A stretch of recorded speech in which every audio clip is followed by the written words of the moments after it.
Marcus wiped his calloused hands on his worn uniform for the 100th time that morning, his eyes darting between the clock on the office wall and the empty hallway beyond. 6:47 a.m. His daughter Emma would wake up soon in their cramped studio apartment 3 floors above the office building where he worked as night janitor, and the babysitter he desperately arranged had just cancelled via text. Again, his chest tightened as he imagined 5-year-old Emma calling out for him, finding only silence in return. The weight of being both mother and father to his little girl pressed down on his shoulders like the industrial vacuum he pushed through these halls every night, relentless and exhausting.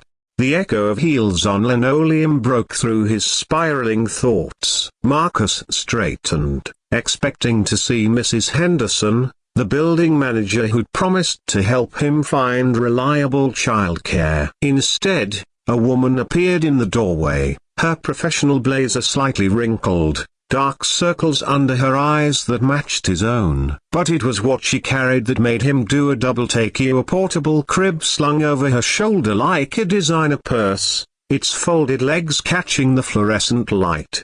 "Excuse me," she said, her voice carrying a slight tremor of exhaustion. "I'm looking for the custodial office. I'm Sarah Chen, the new tenant in 4B. I was told someone here might know about emergency childcare options." Marcus blinked, taking in the sight before him. This woman, clearly a professional, was in the same impossible situation he found himself in every day. "You're looking at the someone," he said with a rueful smile. "Though I'm probably the last person who should be giving childcare advice. I'm Marcus Williams, and I'm currently failing at finding someone to watch my 5-year-old. Sarah's shoulders sagged with relief at finding someone who understood. "Single parent. 2 years now." Marcus nodded. "You?" 3 months. "New job, new city, and my babysitter just informed me she's moving back to Portland today." Sarah shifted the crib to her other shoulder. "I have a presentation to the board in 2 hours that could make or break my career, and my 18-month-old son David is currently asleep in my car in the parking garage."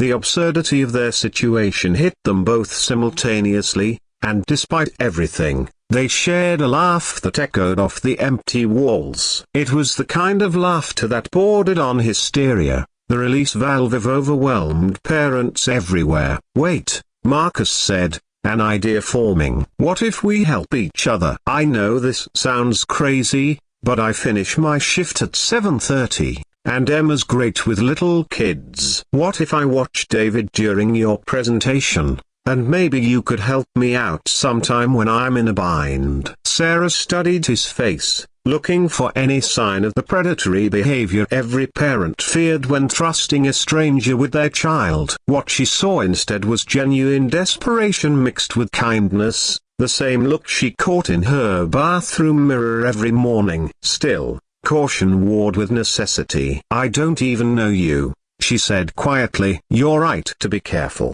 Marcus replied, understanding completely. "Look, Mrs. Henderson in the management office has known me for 2 years. She can vouch for me, and we could exchange references, emergency contacts, whatever you need. I just know what it's like to feel like you're drowning, and it seems like we both are." 20 minutes later, after a flurry of phone calls and hastily exchanged information, Sarah found herself in Marcus's small apartment, watching him gently wake his daughter Emma. The little girl rubbed her eyes and smiled at the stranger with the openness only children possessed. "Emma, this is Miss Sarah, and she has a little boy named David who needs someone to play with today," Marcus explained, kneeling to his daughter's level. "Think you can help Daddy be the best babysitter ever?" Emma nodded enthusiastically, and when Sarah brought David up from the car, the toddler immediately gravitated toward Emma's gentle manner and collection of well-loved stuffed animals. Sarah felt her chest tighten watching her son laugh for the first time in days. "Are you sure about this?" Sarah asked Marcus as she prepared to leave. "I mean, you don't even know me,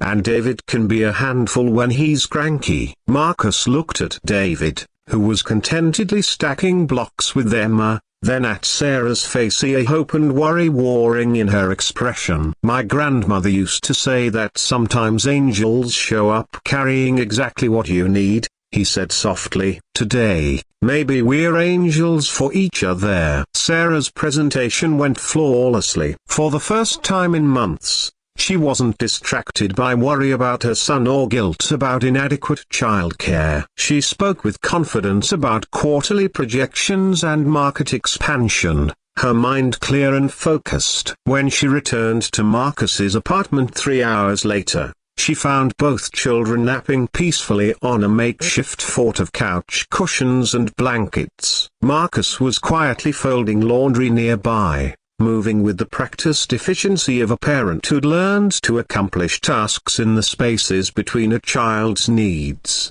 "How did it go?"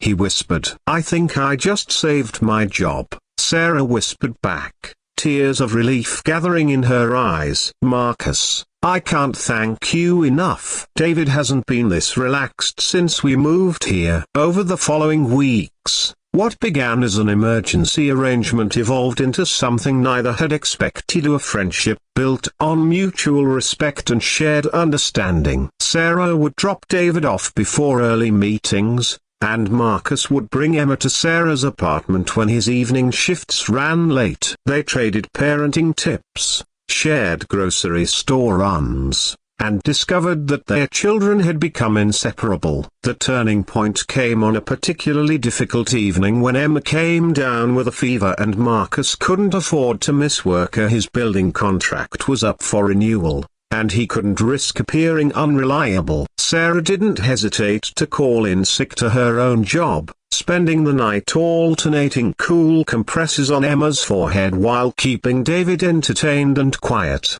"Why are you doing this?" Marcus asked when he returned home at dawn to find Sarah asleep in his chair, both children curled up on the couch nearby. "I mean, really doing this? You have your own life, your own problems." Sarah stirred awake, looking at Emma's peaceful face and David's sleeping form curled against his newfound big sister. "Because 3 months ago, I was drowning," she said simply. "I was new to this city, new to single parenting, new to a job that demanded everything I had to give. I felt invisible, like no one saw how hard I was struggling. But you saw me that morning, Marcus. You saw someone who needed help, and instead of turning away, you figured out how to help us both." She paused, watching Emma's steady breathing. "My parents always taught me that family isn't just about blood, it's about who shows up when you need them most. You showed up for me, so I'm showing up for you." Marcus felt something shift in his chest, a loosening of the tight knot of isolation he'd carried since his wife's death. For 2 years, he'd believed he had to carry everything alone, that asking for help was a sign of failure as a father. But looking at this makeshift family they'd created, he realized that sometimes strength wasn't about bearing burdens alone, it was about being brave enough to let others help carry them.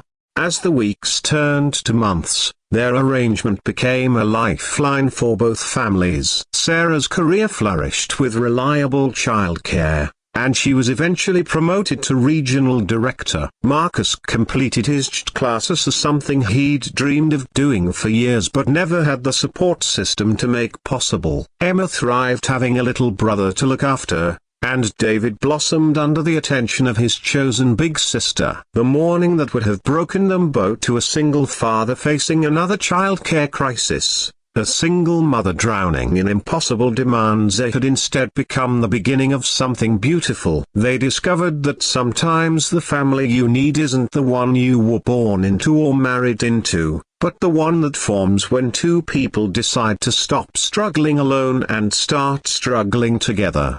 In a world that often felt cold and disconnected, Marcus and Sarah had found something rare and precious, proof that kindness creates its own gravity, pulling people into each other's orbits and creating new constellations of care. Their story became a reminder that help often arrives in unexpected packages, and that sometimes the person you're meant to save is actually the one who ends up saving you.